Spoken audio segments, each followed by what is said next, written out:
Entonces, en este momento abrimos el espacio para el conversatorio. Astrid nos comenta ahí, hace un comentario que dice, excelente producto.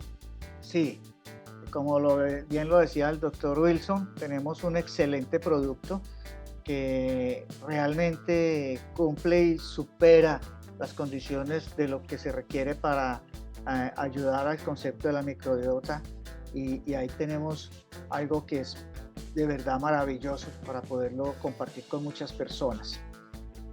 Bueno, amigos, ahí tenemos al doctor Wilson Sánchez.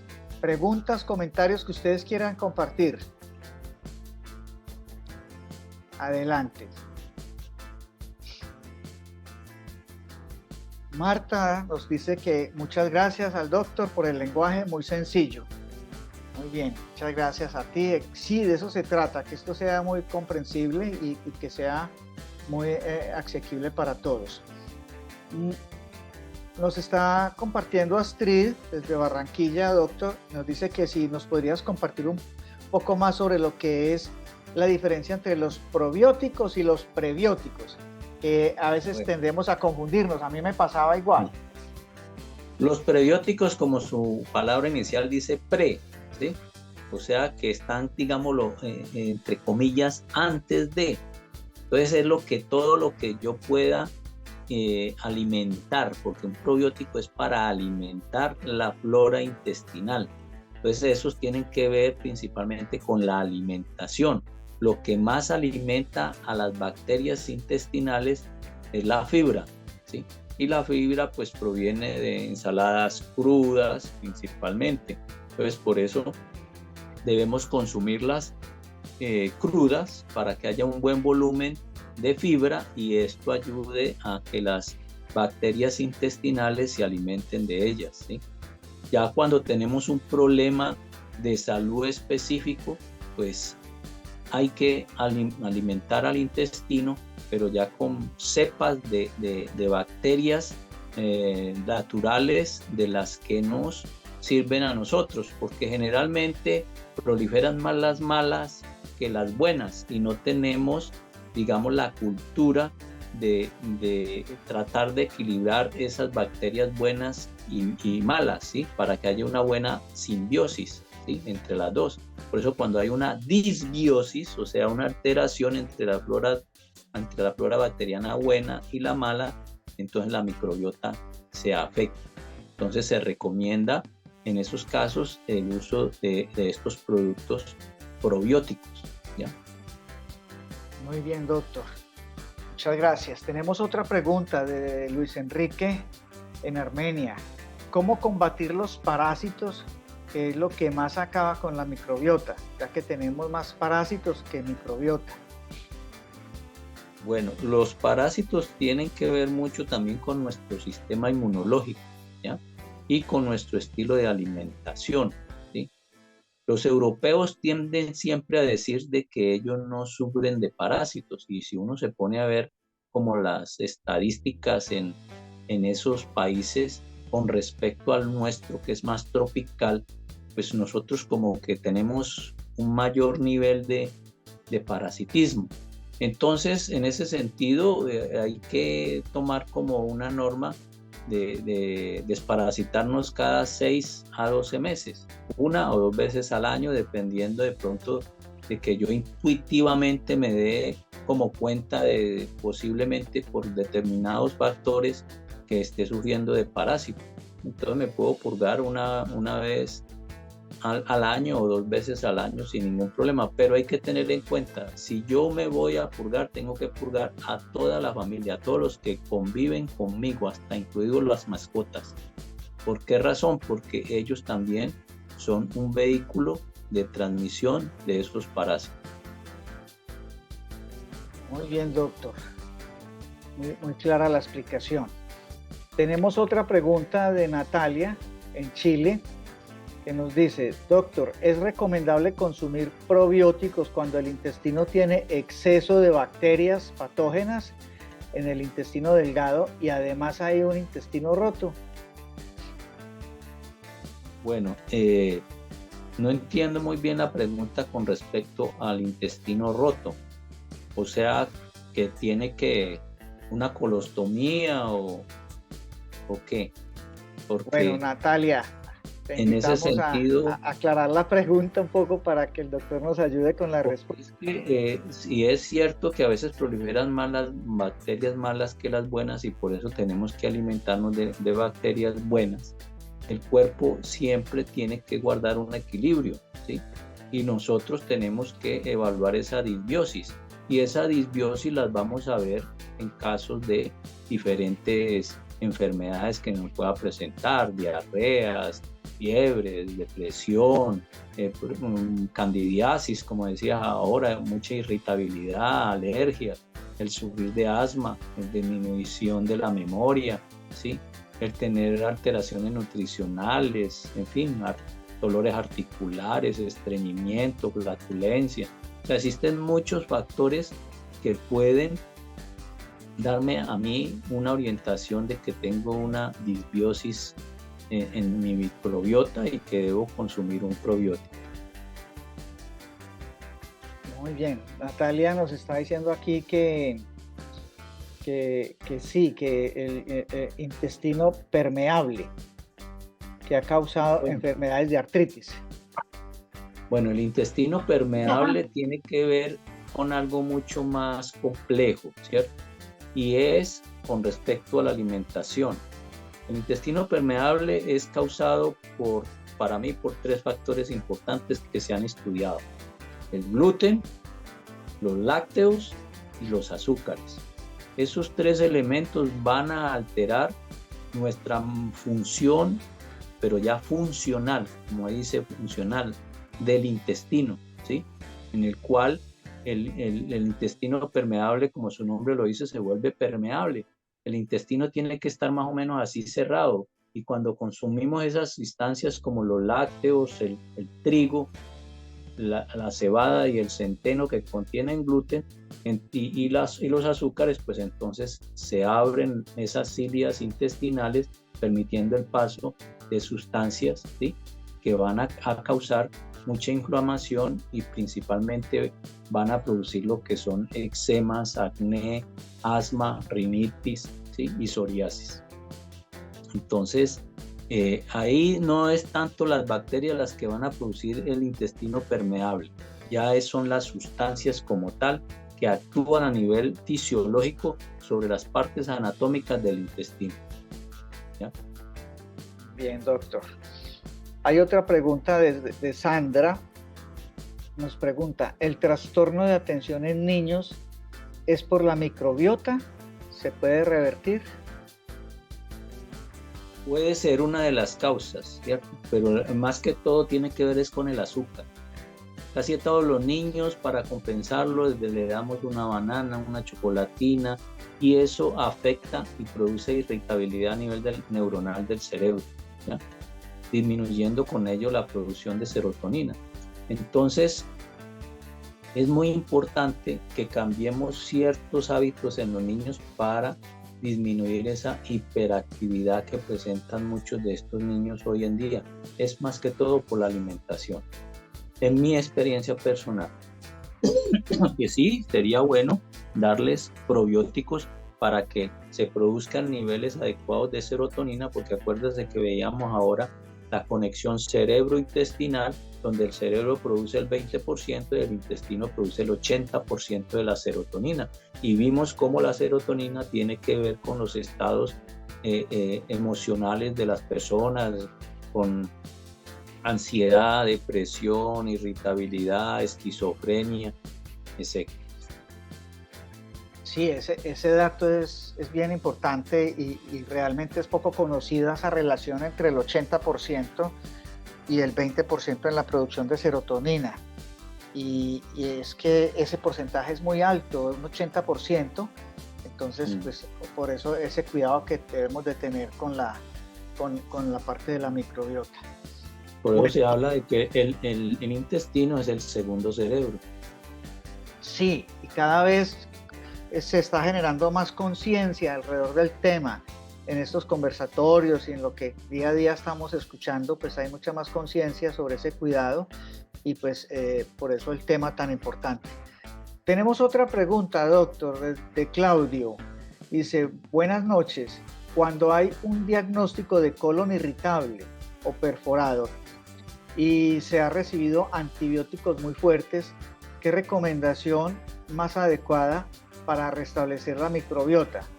Y si con los productos de Partner se podría hacer. Yo qué le recomendaría ahí, mire, el colon irritable tiene que ver más con un estado neurológico, ¿sí? Y es debido principalmente a la disminución de la serotonina. En ese caso, yo qué le recomendaría tomar el Tahisha noni como un prebiótico y tomar el Probiotics para mejorar ese colon irritable. Lógico que también tiene que acompañarse de una alimentación orgánica, libre de lo más natural posible. ¿Qué quiero decir con eso? Que sea lo menos procesado, ¿ya?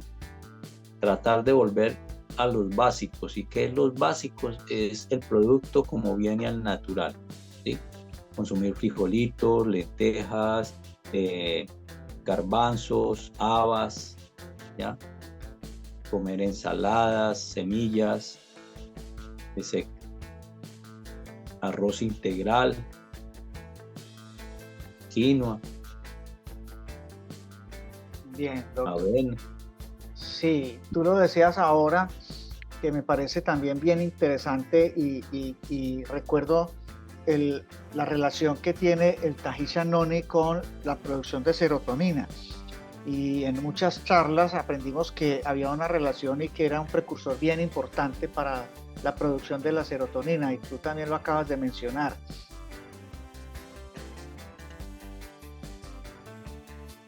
Sí, recordemos que el Tahisha noni es uno de los precursores de la producción del óxido nítrico que mejora la circulación, ¿sí? Y a su vez también ayuda a regular la serotonina y a su vez también ayuda a alimentar las bacterias intestinales porque es un prebiótico. Así es, así es. Bueno, tenemos otra pregunta acá de Luis en Colombia. Dice, buenas noches, doctor Sánchez. Bueno, ya nos pregunta por el valor de los probióticos y que si se pueden enviar a Pereira. Luis, ahí yo te puedo responder. Pues claro que sí. Nosotros para Colombia tenemos ya la posibilidad de colocar producto en cualquiera de las ciudades. Si nos dejas ahora ahí por el interno, te damos toda la información para que lo puedas consumir y tenerlo a la mano. Igual sabemos que en Chile ya está también disponible y en México también, o sea, poco a poco se van legalizando estos productos. Y pues el valor varía de acuerdo a cada país, entonces con gusto te podemos compartir, y no solamente para Luis, para todos también. Hay una ficha técnica, hay un documento muy importante donde está todo aclarado sobre las diferentes preguntas, las inquietudes y la ficha técnica del producto. Entonces claro que sí, lo vamos a compartir con Luis y con todos. Hay otra intervención acá de Iris desde Chile, donde pues te agradece, doctor, por la exposición, y dice que es un aporte muy importante del probiótico. Dice, ¿cuándo es necesario tomar más de una cápsula al día? A ver, más de una cápsula al día yo pienso que serían esas diarreas extremas, ¿no? Que se producen a veces por el consumo de antibióticos. Entonces, la idea es que la persona debe tomarse mínimo un frasco por mes, ¿sí? Y máximo cada 3 meses. O sea, mínimo un frasco mensual para que ayude a regular su microbiota si tiene cualquiera de estas sintomatologías que vimos ahora, o cada 3 meses, ¿sí? Se puede tomar uno. Entonces, a veces yo le digo a la gente, tómese un mes uno, al otro no se lo toma, al tercero sí toma, o sea, un mes sí, un mes no, un mes sí, un mes no. Con eso mantenemos una microbiota natural fortalecida a nivel intestinal, y eso nos va a mejorar nuestro sistema de salud tremendamente. O sea, los resultados que yo he tenido han sido maravillosos, de enfermedades que a veces, de las que mencionamos ahora, que uno dice, bueno, ¿y esto qué tiene que ver con el intestino? ¿Cierto? Y las personas se mejoran. Así es. Entonces, y es que cada vez hemos escuchado más eso que acaba de decir tu doctor, con respecto a una cantidad de enfermedades que realmente tienen origen en el cuidado de la alimentación y el cuidado de la microbiota. Casi que atendiendo ese tema de la microbiota podríamos disfrutar de unos estados de salud maravillosos. Bueno, doctor. Entonces, para recordarle a Iris, ¿sí? Sí. La idea es que sea una cápsula diaria, una sola, ¿sí? Solamente la vamos a aumentar en casos de diarrea severa, ¿sí? Que se presentan en pacientes que están siendo sometidos con antibióticos como la clindamicina, que es la que más diarrea produce. Entonces, esos antibióticos por lo general afectan la microbiota tremendamente. Entonces, en esos casos, solamente en esos casos se dan 2 dosis, una por la mañana y una por la noche, no más. Bien, doctor. Aquí Iris te está respondiendo también que te agradece la respuesta y que le quedó pues bien claro. Hay otra pregunta de Luis Enrique.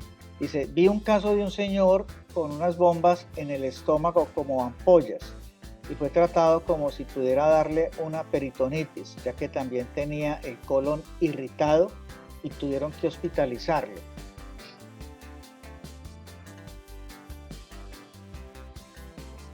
¿Y cuál es la pregunta? Luis, está bueno el comentario que estás haciendo y si hay alguna pregunta, porque bien curioso el tema con lo de la peritonitis y con el colon irritable. Entonces, Luis, si tienes alguna pregunta ahí alrededor, pues compártenosla entonces. Doctor, mientras Luis nos da la parte de la pregunta, Natalia dice, tengo una amiga que sufría de depresión y tomando el probiótico se ha sentido con más energía, menos niebla mental y mucho más alegre. Sí, eso es lo que estábamos hablando ahora de ese complemento, de esa relación que existe entre el cerebro y el intestino. Entonces la serotonina tiene que ver con esos estados de ánimo, ¿sí? Acuérdese que hablábamos ahora de depresión, de esquizofrenia, de insomnio, de angustia, de agresividad, ¿sí? De ansiedad. Y cuando la persona regula su serotonina, su estado de ánimo se equilibra, ¿sí? Entonces recordemos que los estados de ánimo tienen que ver o con el aumento exagerado de la serotonina o con la disminución o la depresión exagerada de la serotonina, ¿sí? Entonces, como aquí estamos actuando a nivel de esa simbiosis, pues se va a regular la producción de serotonina y por ende mejora el estado de ánimo de la persona. Claro, una cosa lleva a la otra y efectivamente el tema de la serotonina pues tiene mucho sentido, doctor, y vuelvo a lo que estábamos hablando ahorita, la producción de la relación que tiene con el noni me parece también supremamente valiosa. Bueno, Luis Enrique nos está entonces acá aclarando un poco más el comentario. Dice, he estado viendo que estos casos son tratados con los probióticos, como la avena, los frutos rojos, la guayaba. La pregunta es, ¿cómo tener claro la prevención de una peritonitis? Bueno, la peritonitis generalmente ocurre por un proceso infeccioso, ¿sí? Que ocurre a nivel intestinal, ya sea porque le dio una apendicitis que no fue oportunamente tratada, entonces digamos que se revienta ese apéndice intestinal y se liberan unas sustancias a nivel interno abdominal, ocasionando lo que llamamos una peritonitis. La peritonitis puede ser bacteriana o puede ser química, ¿sí? Entonces, la química es, por ejemplo, una vesícula biliar que se revienta, por decir algo, ¿sí? Y cae allí, o porque hay una perforación del intestino por una herida de arma de juego o de cortopunzante que libera esas sustancias al abdomen y va a ocasionar una infección dentro del abdomen, entonces se llama una peritonitis, y ya ahí pues el tratamiento es quirúrgico, hay que hacer unos lavados, si es una perforación intestinal hay que suturar, si es una ruptura de la vesícula pues hay que extraerla, y si es una ruptura de un apéndice pues hay que resecarlo y solucionar el problema con lavados abdominales hasta que se libere todas esas sustancias que van a ocasionar la peritonitis, la peritonitis es una inflamación del peritoneo, que es lo que rodea todas las vísceras abdominales, y ahí pues no hay ninguna sustancia extraña. Entonces, eso es lo que ocurre, ¿ya? Ya. No sé si de pronto fui claro en la causa de la peritonitis. Luis, ya que te quedó bien la explicación. Ahí Luis también hacía comentarios sobre el consumo de este tipo de alimentos, doctor, que tienen que ver también con la buena alimentación, la avena, los frutos rojos, la guayaba. Sí. El consumo principalmente de ensaladas, ¿no? Lo que más tenga fibra. Las frutas también son importantes, pero lo que se ha visto es más con relación a las verduras, ¿ya? Y el consumo de verduras crudas, ¿no? Que a veces nos ocurre cocinar la zanahoria, la remolacha, ¿ya? Entonces se pierde mucha eficacia del producto y la absorción de vitaminas, y la fibra pues prácticamente se destruye. O sea que si te entiendo bien, la recomendación es que el consumo de esas verduras y ensaladas sea cruda. Sí, sea cruda, y solamente le agreguemos aceite de oliva o aceite de sésamo o aceite de linaza o aceite de coco. Recomiendo mucho el aceite de linaza y el de oliva. Doctor, y el aceite de aguacate que comentamos la vez pasada, que en Chile sí, se le también llama la palta, también. Sí, también es muy que me escapaba. Gracias por recordarme ese otro aceite. Sí, bueno, perfecto. Bueno, sí, Luis Enrique dice que está claro y que le queda pues muy aclarada la pregunta. Bueno, nos quedan unos minuticos, no queremos abusar de su tiempo ni del doctor. Sabemos que hay mucho tema para compartir sobre esto y si más adelante tenemos la oportunidad con el doctor de un nuevo encuentro en esta temática, pues sería maravilloso.